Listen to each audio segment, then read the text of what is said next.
नमस्कार आप सभी को। आज हम करंट अफेयर की बात करने जा रहे हैं, यानी कि आज से हम शुरू कर रहे हैं करंट अफेयर की एपिसोड, जिस पे हम डेली करंट अफेयर पर बात करेंगे और बहुत ही बिंदास तरीके से करंट अफेयर पर चर्चा होने वाली है। और जो टाइम लिमिट होगा उस टाइम लिमिट के अंदर हम लोग शुरू करते हैं, तो हम डेली स्टार्टिंग से ही लगा लेते हैं अपना टाइम और उसी टाइम के अकॉर्डिंग हम लोग यहाँ पर चलने वाले हैं जो हमारा टाइम होगा। और सबसे पहली बात, मुद्दे की बात हमारा ये है कि हम यहाँ पर आपका करंट अफेयर में एनालिसिस करने वाले उन सभी पॉइंट्स को जो महत्वपूर्ण हो जाते हैं आपके एग्जाम पॉइंट ऑफ व्यू से। फालतू कोई डिस्कशन नहीं करेंगे, सीधे मुद्दे की बात करेंगे। और एनालिसिस का मतलब ये है कि हमारा जो मेथड है जिसमें हम टॉप 5 आपके पहले मोस्ट इंपॉर्टेंट पॉइंट पर डिस्कस करेंगे, एनालिसिस करेंगे, फिर उसके बाद एमसीक्यू भी लगाएंगे। तो शुरू करते हैं अपने इस प्रक्रिया को बहुत ही बिंदास तरीके से। और टाइम का बहुत मैनेजमेंट रखना है, टाइम के बिना कुछ नहीं होने वाला। मैं आपको एक डेमो दे देता हूं। जैसे कि हम पहले यहाँ पर क्या लेते हैं, 5 आपके मोस्ट इंपॉर्टेंट हमारे फैक्ट्स जो भी होंगे एनालिसिस करेंगे उनको। जैसा कि हमारा जैसे हो गया फुकुओका ग्रैंड पुरस्कार जो हाल ही में दिया गया है। इसके बाद हम जैसे यहाँ पर अग्नि आपका हो गया। इसके बाद हम लोग यहाँ पर कोविन के बारे में एनालिसिस करने वाले हैं। देन हम लोग 2DZ के बारे में बात करने वाले हैं। इसके बाद हम बेहतान आपका जो डैम है चाइना का, इसके बारे में बात करने वाले हैं। ये हमारे 5 पॉइंट हो गए एनालिसिस के, इस पर हम पूरा डिस्कशन करेंगे। फिर इसके बाद हम एमसीक्यू भी सीरीज लगाएंगे। जैसा कि हम यहाँ पर एमसीक्यू में देख लेते हैं, हमारा क्वेश्चन हमारे आपके सामने रखे हुए हैं, ठीक है ना। इन सभी के बारे में हम यहाँ पर 1 डिस्कस करने वाले हैं। तो मजा आने वाला है बहुत ही बिंदास तरीके से। और याद रखिएगा, नो फालतू क्वेश्चन शेयर, कोई फालतू बकवास नहीं करेंगे। हम यहाँ पर मुद्दे की बात करेंगे, सिलेक्शन लेने वालों के लिए बहुत महत्वपूर्ण है एग्जाम पॉइंट ऑफ व्यू से, ठीक है। तो शुरू करते हैं अपनी आज की इस प्रक्रिया को। सबसे पहले शुरू करने से पहले एक कोटेशन आपके सामने लिखा हुआ है, बहुत ही प्यारा सा छोटा सा कोटेशन है और इसका मतलब बहुत ग्रेट है। क्या कहता है? कहता है success is the sum of small efforts repeated. क्या बोला इसने? गजब का बात बोली इसने। कहा कि जो सफलता है ना साहब, वो क्या है? Nothing is only small effort. जो आप अपने द्वारा लगाए गए स्मॉल एफर्ट्स है ना, उन्हीं का एक परिणाम है। कह रहा सक्सेस कुछ नहीं होती, आपके द्वारा किए गए स्मॉल एफर्ट, छोटे छोटे प्रयास है, लेकिन वो कैसे होने चाहिए? रिपीटेड, लगातार होने चाहिए। ऐसा नहीं आपने 2 दिन जोश से कर लिया काम और फिर हो गया काम भी ऐसे ही हो जाएगा फिर आपका। इसलिए मजे से आपको रिपीटेड, लगातार आपको करना है सब प्रयास। और जिंदगी में जब आप छोटे छोटे कामों को लगातार करते हैं तो वो एक दिन बड़ा काम बन जाते हैं। लेकिन चलिए शुरू करते हैं। आपका पहला जो हमारा क्वेश्चन है, यानी कि डिस्कशन का पॉइंट है, उसके बारे में चर्चा करेंगे। आपके सामने दिख रहा होगा फुकुओका ग्रैंड पुरस्कार। अब शायद ही किसी ने डिस्कशन किया होगा इसके बारे में, लेकिन बहुत महत्वपूर्ण एग्जाम पॉइंट ऑफ व्यू से। ये हमारे श्री साईनाथ हैं, जिनको साईनाथ कह सकते हो, साईनाथ जी हैं, इनको ये प्रदान किया गया है। अब इस पॉइंट ऑफ व्यू से अगर हम देखें, ये आपका पुरस्कार बहुत महत्वपूर्ण हो जाता है। ये पुरस्कार आपका बहुत महत्वपूर्ण हो जाता है। किसका है? जापान का पुरस्कार है, जापान के द्वारा दिया जाने वाला एक पुरस्कार है। इंटरनेशनल लेवल पे इसकी बहुत ज्यादा वैल्यू है। ये 3 लोगों को प्रदान किया गया, उनमें से एक आपके भारत के साईनाथ जी को भी प्रदान किया गया है। क्या है पूरा मामला, जरा इसको समझते हैं। सबसे पहले देखिए जरा हमारे पास क्या है पॉइंट यहाँ पर। सबसे पहली कंडीशन, हाल ही में प्रसिद्ध पत्रकार साईनाथ को फुकुओका पुरस्कार 2021 से सम्मानित करने के लिए चयनित कर लिया गया है। स्वाभाविक सी बात है, मिलेगा, पक्का हो गया है, ठीक है। साईनाथ को फुकुओका पुरस्कार का ग्रैंड प्राइज प्रदान किया जाएगा, जबकि जापान के प्रोफेसर किशिमोतो मियो, ये भी आपके प्रोफेसर हैं आपके, और साथ ही साथ अकादमी पुरस्कार तथा थाईलैंड के फिल्म निर्माता प्रभदा यून को भी इस पुरस्कार के लिए सम्मिलित किया गया है। महत्वपूर्ण है आपका, याद रखिएगा। ये आपका, ये हमारे साईनाथ जी हैं। एक पॉइंट हमने देखा यहाँ पर कि आपका पुरस्कार दिया जा रहा है, कितना महत्वपूर्ण है वो आपको तय करना है। लेकिन ये एग्जाम पॉइंट ऑफ व्यू के नजरिए से याद रखिएगा, साईनाथ बहुत महत्वपूर्ण है। पी साईनाथ, इनको फुकुओका ग्रैंड पुरस्कार दिया जा रहा है। चलिए अगला पॉइंट यहाँ पर जरा समझते हैं हम यहाँ पर बात को। अगला पॉइंट हमारा है, चलिए अगला पॉइंट हमारा है अग्नि पी मिसाइल। आपको पता है अग्नि प्राइम मिसाइल का हाल ही में डीआरडीओ के द्वारा एक्सपेरिमेंट किया गया है। देखिए पूरी चर्चा कर लेते हैं आज, और हम इससे पहले कि अग्नि मिसाइल की जो सीरीज है उसके बारे में भी हम यहाँ पर डिस्कशन करने वाले हैं। तो चलिए सबसे पहली कंडीशन अगर हम देखते हैं यहाँ पर क्या कहता है साहब ये अग्नि पी मिसाइल के बारे में, जरा देख लेते हैं। पहली कंडीशन देखिए, ये आपकी एक बैलिस्टिक मिसाइल है। क्या है साहब? ये बैलिस्टिक मिसाइल है। अब ये बैलिस्टिक मिसाइल क्या होती है, क्रूज मिसाइल क्या होती है, इनके बारे में भी चर्चा करेंगे। बैलिस्टिक ऐसे लिखेंगे, अच्छा चलिए कोई दिक्कत। बैलिस्टिक मिसाइल है, इनके पास भी हम चर्चा करने वाले। सुपरसोनिक क्रूज मिसाइल होती हैं, एक आपका मैं हिंट देता हूं, एक स्ट्रेट लाइन मारती है, एक आपकी पैराबोला आपकी कर्व में हिट करती है। दोनों में डिफरेंस है। आप लोगों में से जिनको पता है कमेंट सेक्शन में जरूर बताइएगा कि आपकी बैलिस्टिक और आपकी क्रूज मिसाइल में डिफरेंस क्या होता है बेसिक। चलिए सबसे पहली कंडीशन अगर हम यहां पर देखें तो ये क्या है, एक नई पीढ़ी का परमाणु सक्षम बैलिस्टिक मिसाइल है। हाल ही में डीआरडीओ का फुल फॉर्म क्या है जरा समझिएगा, डिफेंस रिसर्च डेवलपमेंट ऑर्गेनाइजेशन। जिनको नहीं पता है समझ लीजिएगा, बाकी सबको पता होता है। Defence research development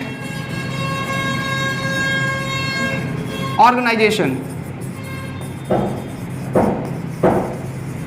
defence research development organisation, Hindi में आपको कहा जाता है रक्षा अनुसंधान विकास संगठन। बहुत आसान है ये आपका।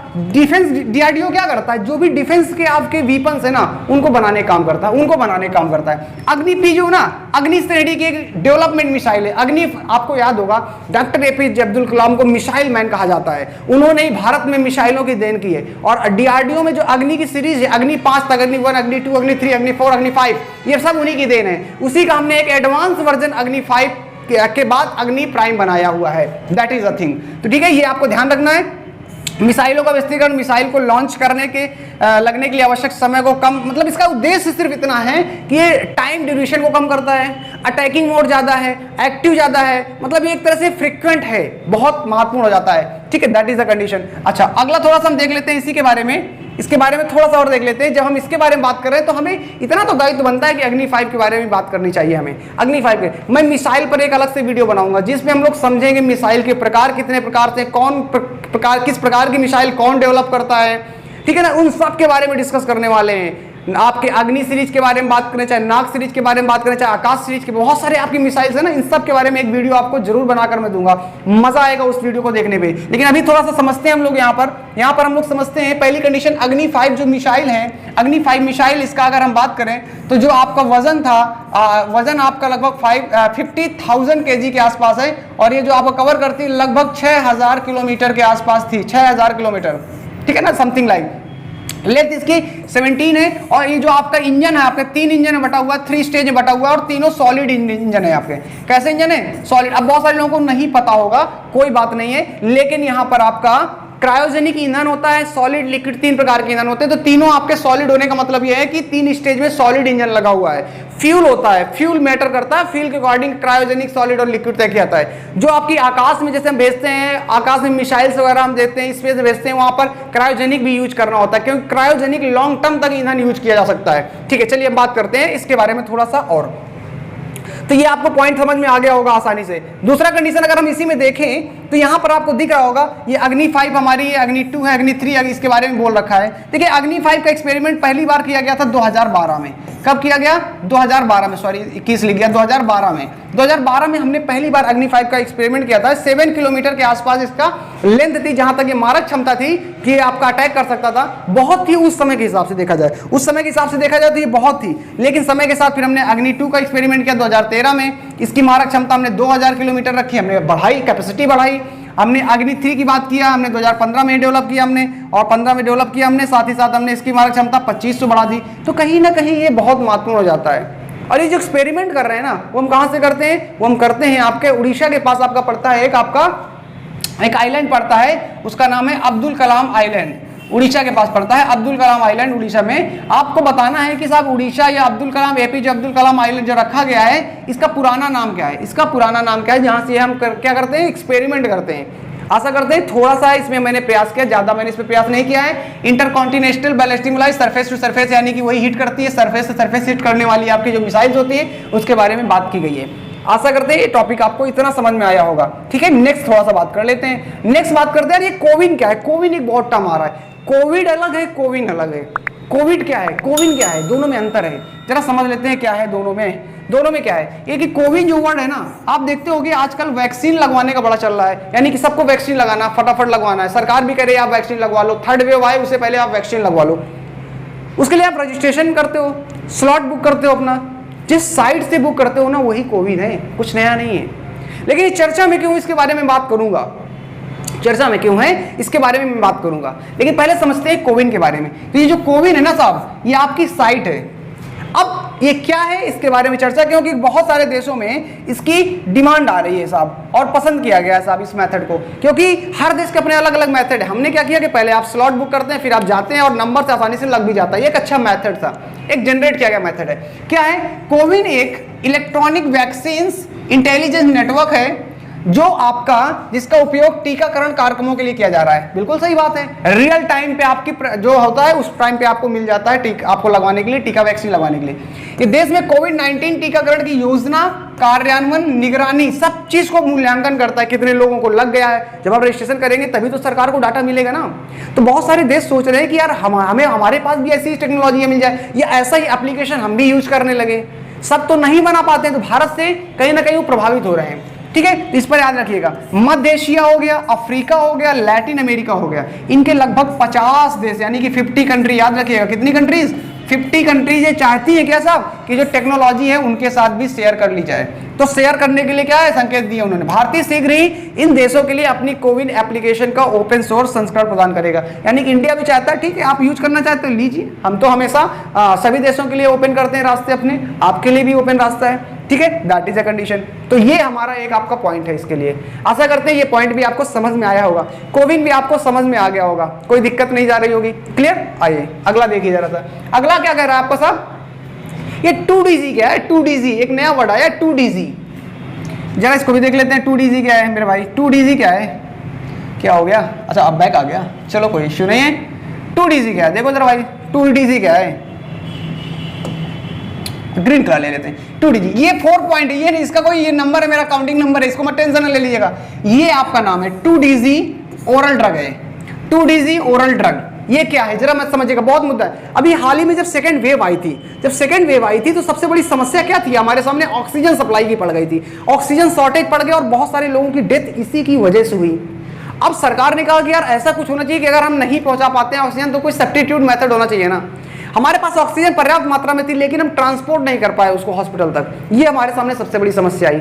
इसीलिए डीआरडीओ ने एक टैबलेट डेवलप की, एग्जाम के लिए बहुत महत्वपूर्ण आती है। डीआरडीओ ने एक टैबलेट डेवलप की जिसको पाउडर फॉर्म में वाटर में मिला करके अगर हम किसी पेशेंट को दे देते हैं जिसको ऑक्सीजन सप्लाई की यानी कि ऑक्सीजन की रिक्वायरमेंट है, उसको जरूरत है, तो उसकी ऑक्सीजन सप्लाई को आसानी से पूरा किया जा सकता है। लगभग वो 40% जो ऑक्सीजन रिक्वायरमेंट है वो केवल टैबलेट आपकी पूरी कर देगा पाउडर फॉर्म में, और 2 दिन तक उसको रोका जा सकता है ऑक्सीजन के उसी टैबलेट के दम पे। बहुत महत्वपूर्ण आपका एक तरह से। तो डीआरडीओ ने इसको डेवलप किया है, एक अच्छा प्रयास है डीआरडीओ को दे रहा है, इसकी सराहना करनी चाहिए। चलिए बात करते हैं इसके बारे में भी। चलिए ठीक है, थोड़ा सा ये देखते हैं क्या है कंडीशन। हाल ही में डॉक्टर रेड्डी लैबोरेटरीज, ये आपसे नहीं पूछेगा एग्जाम में लेकिन ये पूछ सकता है, डीऑक्सी डी ग्लूकोज, इसका जो नाम है आपका डीऑक्सी डी ग्लूकोज, डीजी जो है ना, डीजी, डी मतलब ये और ग्लूकोज, डीऑक्सी डी ग्लूकोज का लॉन्च किया किसने किया साहब? डीआरडीओ के द्वारा किया गया, याद रखिएगा। और जब ये लॉन्च किया गया था तो हमारे जो आपके डिफेंस मिनिस्टर है वो भी वहां पर उपस्थित थे, यानी कि राजनाथ सिंह जी भी थे, राजनाथ सिंह जी भी वहां पर थे। ठीक है, तो दैट इज अ कंडीशन, इसको ध्यान रखिएगा। यह रक्षा अनुसंधान एवं विकास संगठन डीआरडीओ द्वारा विकसित किया गया है, कोविड आपका रोधी है। अस्पतालों में कोरोना वायरस रोगियों को उपचार हेतु 2DZ दवा को सहायक चिकित्सा थेरेपी के रूप में आपातकालीन उपयोग किया जा सकता है। ये इन्होंने लिखा, कैसे किया जाएगा, कहां पे जरूरत पड़ेगी, इसके बारे में थोड़ा देख लेते हैं। प्रभाव क्या होगा, इफेक्ट क्या होगा, इसका जरा देखते हैं। जो भी वायरस होता है, वायरस का मतलब क्या है साहब? आपका जो वायरस है, आपका वायरस आप जो कि कोरोना वायरस है, विषाणु इसी को बोलते हैं हिंदी में, संक्रमित कोशिकाओं का इसका चयनात्मक संग्रहण इसकी इस दवा का अद्वितीय बनाता है। अच्छा, दूसरी कंडीशन क्या है कि अस्पताल में भर्ती मरीजों को ठीक होने में लगने वाले औसत समय को 2.5 दिन और ऑक्सीजन की मांग को लगभग 40 दिन तक बढ़ा देता है। यानी कि 40 दिन तक लगभग ये 40% तक की आपकी जो डिमांड होगी ऑक्सीजन की वो टैबलेट ही अकेले पूरी कर देगी, ये दवा पूरी कर देगी, मेडिसिन पूरी कर देगी। इसका मतलब ये महत्वपूर्ण है, मजेदार है, आपको समझ में आ रहे हैं पॉइंट। तो चैनल को सब्सक्राइब करते चलना, अगर अब मजा आ रहा हो, चैनल आपको अच्छा लग रहा हो तो जो लोग नए हो चैनल को सब्सक्राइब जरूर करो और अपने दोस्तों में भी शेयर करो यार, अपने दोस्तों में भी शेयर करो। और बस रोज काम करना है, मजे के साथ करना है। आप जो भी टॉपिक पे वीडियो चाहते हो वो भी कमेंट सेक्शन में बता सकते हो, वहां पर भी आपको मिलेगा। अगर आप पर्सनल भी मैसेज करोगे तब भी आपको वीडियो जो भी रिक्वायरमेंट हो वो बनाया जाएगा। 6393382780 ये मेरा व्हाट्सअप नंबर है, इस पर आप मैसेज कर सकते हो। जो डिमांड चाहिए, जिस टॉपिक पे चाहिए उस पर बात करेंगे। करंट अफेयर आपको चलेगा और साथ ही साथ में एक एनालिसिस वीडियो यानी कि जिस पर हम चर्चा करते हैं। इसका भी आपको लगभग 4-5 के आसपास एक वीडियो मिलता है, वहां पर भी आपको पूरा दिन पर भी जो घटनाएं होंगी सबसे महत्वपूर्ण पर चर्चा करके हम लोग एनालिसिस करते हैं, जैसे हम अपने ब्रेन पावर को ओपन करते हैं। ठीक है, इसके साथ साथ में हम मैपिंग की भी यात्रा शुरू करने वाले हैं बहुत ही बिंदास तरीके से, जिसमें हम इंडियन और वर्ल्ड के मैप को लेकर के आने वाले हैं और विश्व की यात्रा करेंगे मैप के माध्यम से, भारत के राज्यों की यात्रा करेंगे मैप के माध्यम से। बहुत मजा आने वाला है, तो बस लगे रहिए और इंटरेस्ट साथ पढ़ाई करिए। चलिए शुरू करते हैं। अगला पॉइंट हमारा, लास्ट हमारा जो पॉइंट है वो हमारा पॉइंट है किसका, वो हमारा है बैतान बांध। क्या है ये साहब? एक डैम है। क्या है ये? एक डैम है। ये डैम है या क्या है साहब? एक डैम है। चलिए ये क्या है जनाब? ये डैम है। कहां पर है? ये चीन में साहब, चीन में साहब। अभी मिलेगा, अभी बात करेंगे। ये दुनिया का सबसे दूसरा ऊंचा बांध है, सब दुनिया का सबसे दूसरा बड़ा बांध है, ठीक है ना, बैतान बांध। ये बहुत ही चर्चा में आ जाता है। जब भी चीन भारत का विवाद होता है तो चीन महत्वपूर्ण हो जाता है, एग्जाम पॉइंट ऑफ व्यू से भी हमारे लिए काफी महत्वपूर्ण होता है, तो उसको भी ध्यान में रखना। हमें जरा समझते हैं इस पॉइंट को पहले। सबसे पहले इस डैम के बारे में, क्या है डैम की खास बात, जरा समझते हैं इसको। यह दक्षिण पश्चिमी चीन में निर्माणाधीन विश्व का दूसरा सबसे बड़ा जल विद्युत हाइड्रो इलेक्ट्रिक बांध है। यानी कि ये कह रहा है कि साहब ये चाइना हमेशा इसी बात को लेकर कहता रहता है, हम तो इलेक्ट्रिसिटी प्रोडक्शन करना चाहते हैं, और वो डैम बनाकर वाटर का स्टोरेज करता है और फिर रैंडम छोड़ देता है। पिछले साल आपको याद होगा कि असम, अरुणाचल प्रदेश में कितनी भयंकर बाढ़ आई थी, इवन की काजीरंगा जैसे नेशनल पार्क में पानी घुस गया था, हाथियों की डेथ भी हुई थी, मतलब आपके जानवर इधर उधर भटकने लगे थे, बहुत सारी समस्याओं का सामना करना पड़ा था। तो वो अक्सर इस तरह प्रयास भी करता है। ये किस नदी पर बना हुआ है? याद रखिएगा, जिंसा नदी पर बना गया बांध है आपका, जिंसा नदी पर ये बना हुआ बांध है आपका। 289 मीटर आपका इसकी ऊंचाई है आपकी, और 16 उत्पादन इकाइयां इस पे लगी हैं। अलग अलग यूनिट कितनी? 16 हैं, ठीक है ना, और हर यूनिट की 10 लाख किलो वाट उत्पादन क्षमता है। खैर इतना आपको डीप नहीं जाना है, बट समझने के लिए हमने बात की यहाँ पर। ये आपका दूसरी चीज का, इसकी शुरुआत जो थी बांध के निर्माण के 2003 में शुरू किया गया था, ठीक है, आपका इस डैम का। और विश्व का सबसे बड़ा हाइड्रो इलेक्ट्रिक अगर डैम की बात करें तो कौन सा डैम है? Three gorges dam. Three gorges dam विश्व का सबसे बड़ा डैम है आपका। आपको कमेंट सेक्शन में बताना है कि किस कंट्री से बिलोंग करता है ये, किस कंट्री से बिलोंग करता है ये आपका डैम, ये आपको कमेंट सेक्शन में बताना है। क्लियर? आशा करते हैं ये पॉइंट भी आपको क्लियर हुआ होगा। तो हमने जो 5 पॉइंट समझे थे, इन 5 पॉइंट का एनालिसिस तो हम समझ गए, मजा आया होगा आपको, ये समझ में भी आ गई होंगी। अब चलते हैं एमसीक्यू वाले पार्ट की तरफ। तो अब हमारे सामने आ रहे हैं 5 एमसीक्यू, जरा इनको भी देख लेते हैं। पहला एमसीक्यू आपका आ रहा है आपके सामने, बहुत ही मजेदार एमसीक्यू है ये, आपके सामने पहला एमसीक्यू है। चलिए बताइए, आप एमसीक्यू माध्यम से अगर हम देख रहे हैं तो आपका भारत और निम्नलिखित में से किस देश ने हाल ही में पर्यावरण के क्षेत्र में 2 देशों के बीच में सहयोग विकसित करने के लिए एक समझौता ज्ञापन हस्ताक्षर किए हैं? मैं एक बार फिर से पढ़ता हूं, धीमे धीमे ओले ओले, आपको मजा आना चाहिए और समझ में आना चाहिए, इसके लिए मैं एक बार स्लो पढ़ता हूं। भारत और निम्नलिखित में से किस देश, इनमें से भूटान, पाकिस्तान, चीन, कनाडा, कुछ भी हो सकता है, किस देश ने हाल ही में पर्यावरण, भारत हमेशा पर्यावरण के लिए जाना जाता है, हमेशा वो पर्यावरण के लिए आगे रहता है। अभी G7 की मीटिंग में भी हमने पर्यावरण का मुद्दा उठाया था।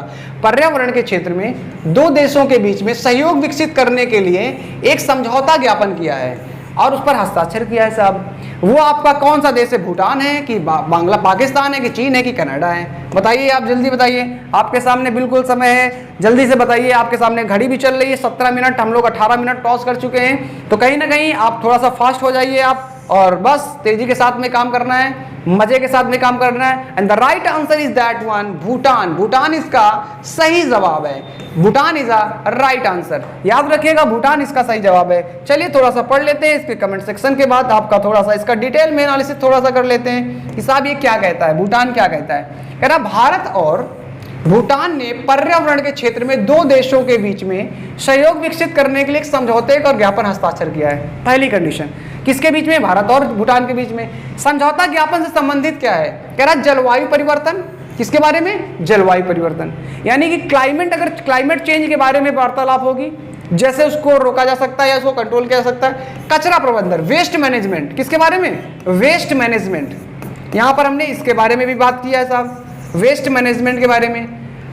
के क्षेत्र में द्विपक्षीय योग के लिए आयाम खुलेंगे। समझौता ज्ञापन में भारतीय और भूटानी साझेदारी जो भी है, समर्थन है जो उसको दोनों को बढ़ाना है, यानी कि अपने रिश्ते भी थोड़ा हमें डेवलप करना है।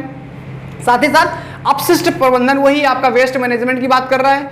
वायु प्रदूषण को भी रोकने की बात कर रहा है, उसको भी रोकने का प्रयास करेंगे। साथ ही साथ रासायनिक प्रबंधन, आजकल केमिकल जो सबसे ज्यादा आपका पॉल्यूशन बढ़ रहा है उसको कैसे मैनेज किया जाए, ये सबसे बड़ी समस्या है विश्व के सभी देशों के सामने। इस पर भी भूटान हम लोग आपस में मिलकर के बात करेंगे, ठीक है। तो कहीं ना कहीं आप बहुत ही महत्वपूर्ण होने वाला है ये दोनों देशों के बीच में। और इससे सबसे महत्वपूर्ण है भूटान हमारे लिए चाइना के प्रोस्पेक्टिव से बहुत महत्वपूर्ण है, चाइना से, क्योंकि चाइना के प्रोस्पेक्टिव से अगर हम देखें तो वो हमारे लिए क्या है, तीन गलियारा वाला जो पोर्शन है हमारा, पूर्व में जाते हैं तो ऊपर बांग्लादेश, सॉरी नीचे बांग्लादेश, ऊपर भूटान, तो भारत का एक बहुत महत्वपूर्ण है। आपका डोकलाम जो विवाद था उसमें भारत का सहयोग हमने दिया, तो कहीं नहीं भारत और भूटान के जो संबंध है वो बहुत अच्छे हैं, ठीक है। नेक्स्ट चलिए बात करते हैं। नेक्स्ट आपके सामने क्वेश्चन ये आया है, बहुत ही सिंपल सा क्वेश्चन है, मजेदार क्वेश्चन है, चलिए इसको भी डिस्कस कर लेते हैं। क्या कह रहा है, हाल ही में समाचारों में देखा गया भारत में ग्रामीण पर्यटन के विकास के लिए राष्ट्रीय रणनीति और रोड मैप का मसौदा किसने पहल की, यानी कि शुरुआत की, तैयार किया। क्या कह रहा है, फिर से समझना क्वेश्चन, एक बार मजे से पढ़िए, 2 बार क्वेश्चन पढ़िए, 3 बार क्वेश्चन पढ़िए, क्वेश्चन तब तक पढ़िए तब समझना है, क्योंकि अगर क्वेश्चन समझ में आ गया तभी तो आप अच्छे से आंसर दे सकोगे।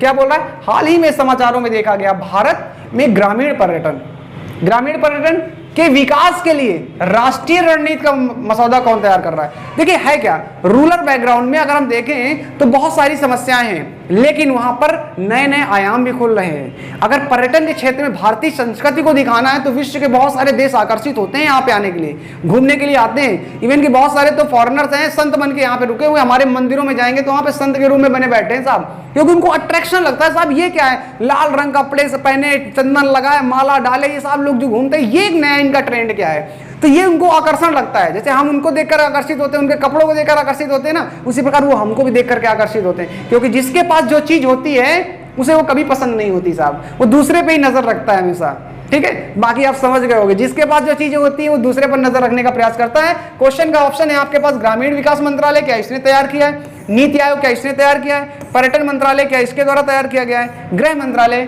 क्या इसके द्वारा तैयार किया गया है।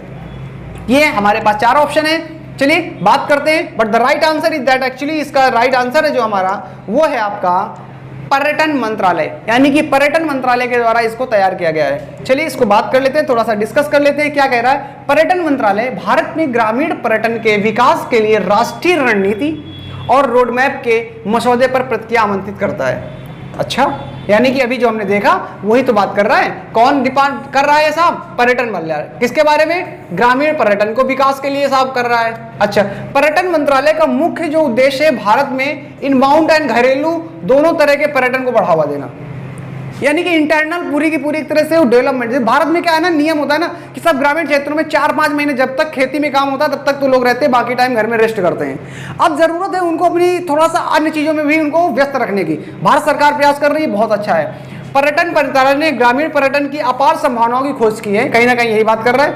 विशिष्ट पर्यटन उत्पादों की पहचान करेगा, ठीक है। और जो मौसमी है उसको थोड़ा सा हम यहाँ पर चेंजमेंट कर, मौसमी बेरोजगारी का मतलब यही होता है कि 2-4 महीने के लिए तो आपका रोजगार होता है, उसके बाद नहीं होता है। तो कहीं ना कहीं इस पर आपका अच्छी पहल सरकार के द्वारा की गई है और इस पे आगे बढ़ना भी चाहिए। चलिए हम लोग बात करते हैं, नेक्स्ट हमारा जो टॉपिक है यानी कि क्वेश्चन है, इस पर किसी ने चर्चा नहीं की है, इस पर किसी ने चर्चा नहीं की, लेकिन ये बहुत महत्वपूर्ण है साहब। देश की सभ्यता संकट के साथ में धार्मिक सहिष्णुता की बात करता है। हाल ही में कल ही एक रिपोर्ट आई है, लेकिन किसी ने भी इसकी रिपोर्ट की चर्चा नहीं की। अगर कोई ऐसा मुद्दा आया होता जहां पर भारत को नीचे दिखाया जाता तो शायद पूरे यूट्यूबर इसकी बात करते, लेकिन कहीं ना कहीं ये बहुत महत्वपूर्ण, जरा इसके बारे में देखते हैं क्या है।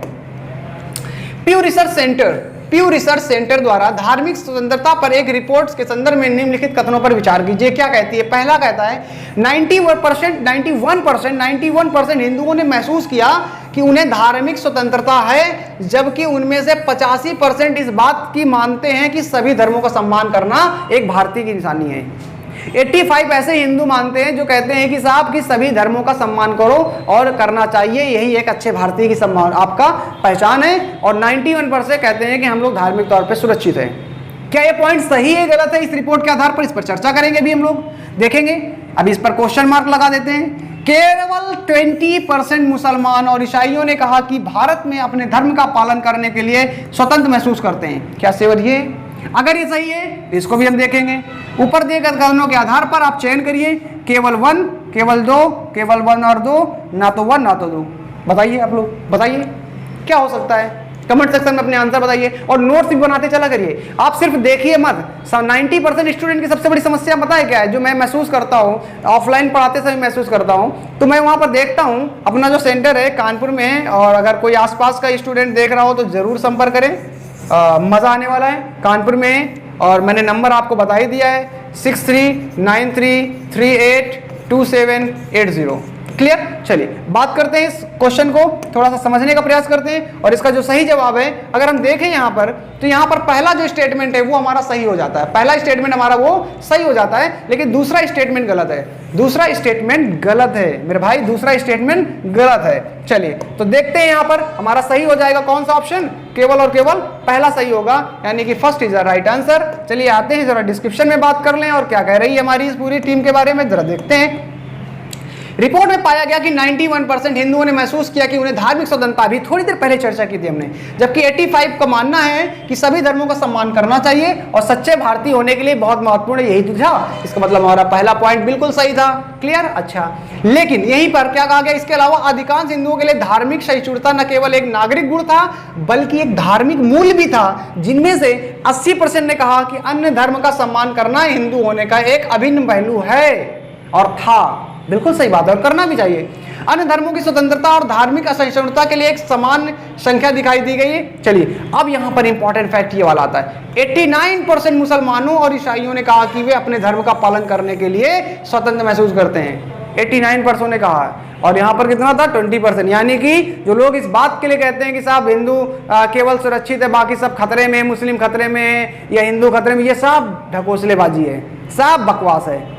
साहब रिपोर्ट कह रही है, साहब अमेरिका, हमारी रिपोर्ट नहीं साहब, अमेरिका रिसर्च करके बोल रहा है और वो रिसर्च करके झूठ तो नहीं बोलेगा, क्योंकि वो तो चाहे कोई भी देश होगा दूसरे देश की इतनी बड़ाई तो नहीं करना चाहेगा, और एक तरह से भारत का बड़ाई ही है। साहब 89%। दूसरी कंडीशन यहाँ पर सिख, बौद्ध, जैन सभी तुलनात्मक आंकड़े उसने दिए कि 82%, 93%, 85%, लेकिन मुख्य बात आपको समझना होगा 89% मुसलमानों और ईसाइयों ने कहा कि वहां पर धर्म को लेकर के वो स्वतंत्र हैं और पालन करने के लिए। चलिए एक बहुत ही अच्छी रिपोर्ट है आपकी, इसके बारे में पता होना चाहिए था। चलिए अगला प्रश्न हमारा क्या है, टाइकैथॉन 2021 के संदर्भ में निम्नलिखित पर विचार कीजिए। क्या कह रहा है, टाइकैथॉन के संदर्भ में निम्नलिखित पर विचार कीजिए। ये क्या है, क्या है मेरे भाई, जरा इसको समझो, जरा सा इसको पकड़ो जल्दी से, क्या है। चलो इसको जरा देखते हैं। अब टाइकैथॉन 2021, क्या इसका आयोजन नीति आयोग के द्वारा किया जा रहा है, देखेंगे। अगर किया जा रहा होगा तो बहुत अच्छी बात है, नहीं किया जा रहा होगा तो वो भी देख लेंगे। पता होना चाहिए आपका समय सेकंड होता है, जब पढ़ते जाए आप आंसर निकालते जाइए।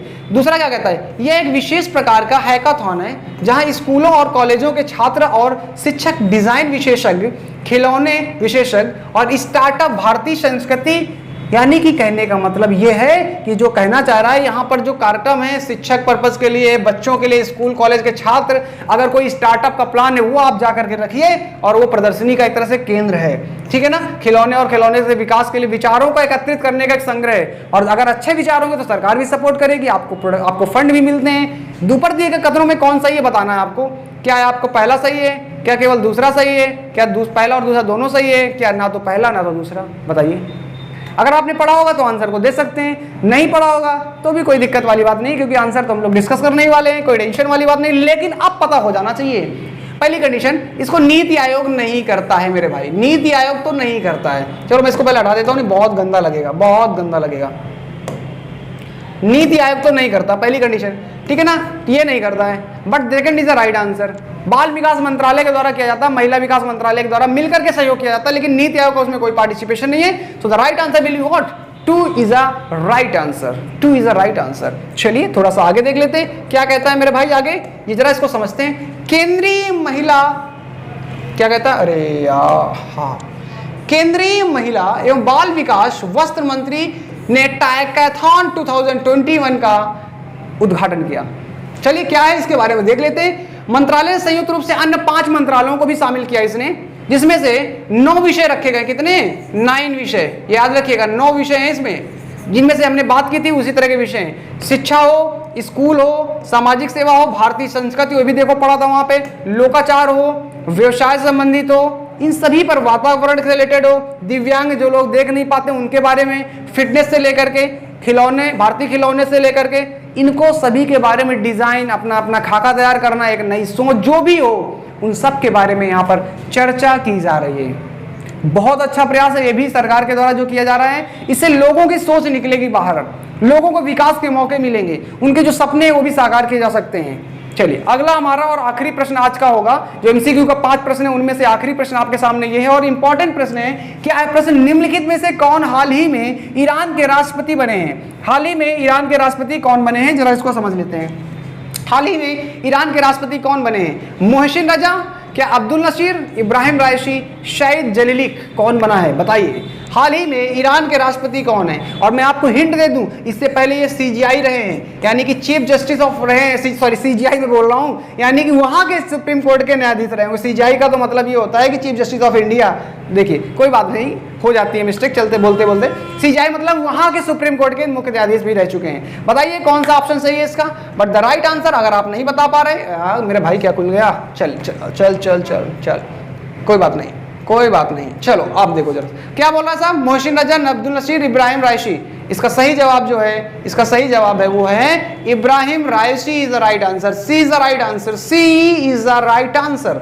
क्या है मुद्दा, जरा मुद्दे को समझते हैं। चलिए आइए जरा मुद्दे को समझते हैं। ये हमारे हैं इब्राहिम राइसी जी हैं, जरा इनको हटा दें, इनको दिखना भी चाहिए, और बिल्कुल सुप्रीम कोर्ट वाली पोजीशन में बैठे हुए हैं आपके।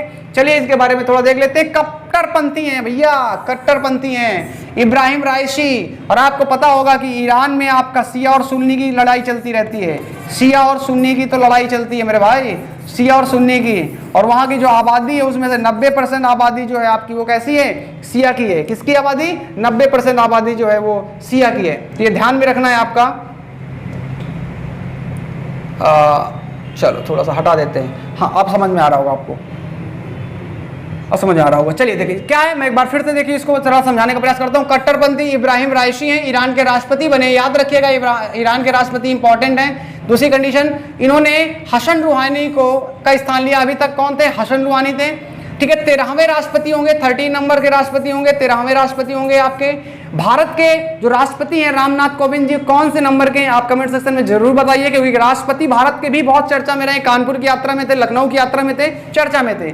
और सैलरी को लेकर भी बहुत चर्चा थी, तो याद रखिएगा सैलरी भी तैयार रखिएगा। भारत के राष्ट्रपति की सैलरी होती है 5 लाख रुपए। मैं आपको बता देता हूं, बाकी जिनको पता बहुत अच्छी बात है। चलिए यहाँ पर ठीक है, नियमों के अनुसार राष्ट्रपति एक शिया मुस्लिम होना चाहिए। ईरान की 90% से अधिक आबादी शिया मुसलमान है, यानी कि वहां पर शिया और मुसलमान है आपके। और जो वहां पर आईएसआई का गढ़ जो बना हुआ है, आईएसआईएस जो आपका गढ़ बना हुआ है, वो आपका सुन्नी वर्ग के लोग चलाते हैं, यानी कि सुन्नी वर्ग के लोग काफी कट्टरपंथी वाले लोग होते हैं और आपके आतंकवादी गतिविधियों में लिप्त वहां पर हैं। मैंने कहता सभी लोग, मैं वहां की बात कर रहा हूं मैं, ठीक है ना।